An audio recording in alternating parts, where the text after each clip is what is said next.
শুভ কালী পুজো এবং শুভ Deepavali. So, hey guys, what's up and welcome back to another episode on TechnoBroSA.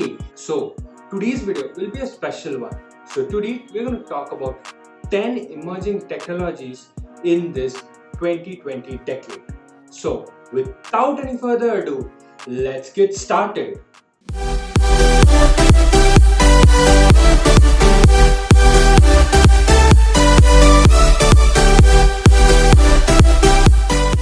So the first technology that we are going to talk about are microneedles for painless ejection and testing.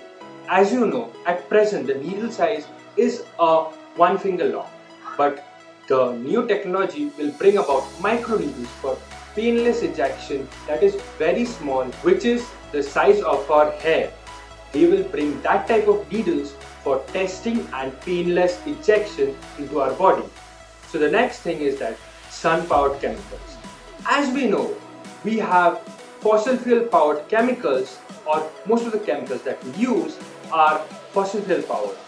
But the technology is advancing, so the next type of chemicals that we will get in the market will be sun-powered chemicals. The third technology that I am going to talk about are virtual patients. As you are used to with virtual classes, virtual seminars, virtual meetings, now the technology will bring about virtual patients. It means that the doctor will sit somewhere else in the world and the patient will sit somewhere else, and the doctor can know the patient's problem without physically visiting them. So that will be a virtual patient, and that will save a lot of lives. This technology has a huge potential behind it. The next one is spatial computing. So I'm going to read this because it's tough to understand. So spatial computing is the next step in bringing together of physical and digital worlds we are already seeing with virtual reality and augmented reality apps. As with VR and AR, it digitizes objects that connect via cloud, allows sensor and motors to react to one another and create a digital representation of the real world. But it goes even further, adding spatial mapping that lets a computer coordinate, track and control the movements and interactions of objects as a person moves through the digital and physical world. This technology will bring new developments in how people and machines interact in industry, healthcare, transportation and their homes, which is very important. The next thing will be digital medicine. Nowadays we have digital life. So why will medicine go out of the life? So the technology advancement is bringing digital medicine to us. I really don't know what digital medicine will actually do and will that be effective as physical medicine.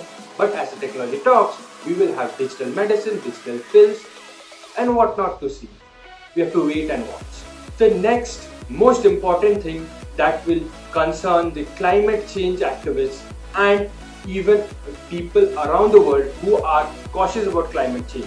Yes, electric aviation will be possible in this decade because many companies are developing electric motors to stop fossil fuel based flights, or jet fuel propeller engines will be replaced with electrical engines. Yes, like Tesla, we will have electric planes. I don't know who is going to make it first, but KLM and Air France has developed a model that is called the V model, and we hope to see more models in the future and Airbus and Boeing manufacturing them to get the right electric aviation tools and with safety in mind and comfort in the hands. The next thing is we require this in our day-to-day life, that is cement. The cement production now or at present has huge amount of carbon emission, but the scientists are researching on low carbon emission cements so that they can help the nature and climate change can be prohibited, not like other political leaders say that climate change is nothing, it's a hoax, but actually it is a thing. So this low emission carbon cement will bring about the change in cement production and even how people use them in day-to-day lives. The next thing is quantum sensing. As you know and familiar with quantum computing, there will be a new branch for quantum sensing with the help of sensors and other things to sense and replicate human senses and human emotions. The next thing is green hydrogen. I actually don't know why they say green hydrogen, because hydrogen is already green, or they are carbonless source of fuel. Hydrogen fuel is purely green. So green hydrogen basically means, I guess, is the replacement of carbon-based fuel with hydrogen fuel. And hydrogen fuel are more efficient than the fossil fuel based fuel. And last but not the least thing is that the 10th point of technology advancement in our day-to-day life will be whole genome synthesis. So I have to read this part because I'm not a bio expert. So what is whole genome synthesis? Improvement in technology needed to design genetic sequences that are then introduced into microbes are making it possible to print ever larger amount of genetic material and alter genomes more extensively. This can give insight into how viruses spread and or help in producing vaccines and other treatment. Yes, in the corona situation, we have understood that vaccine is very important, and the source of the virus and the spreading of the virus is also important to know. So this whole genome synthesis will be very important in the future, and it will prevent future pandemics from happening. I hope so. And if you like this video, give a big fat thumbs up. Comment your suggestions in the comment section about new technologies in this new decade. And also do not forget to subscribe to this channel because it will do a lot to me. So signing off for now. Bye.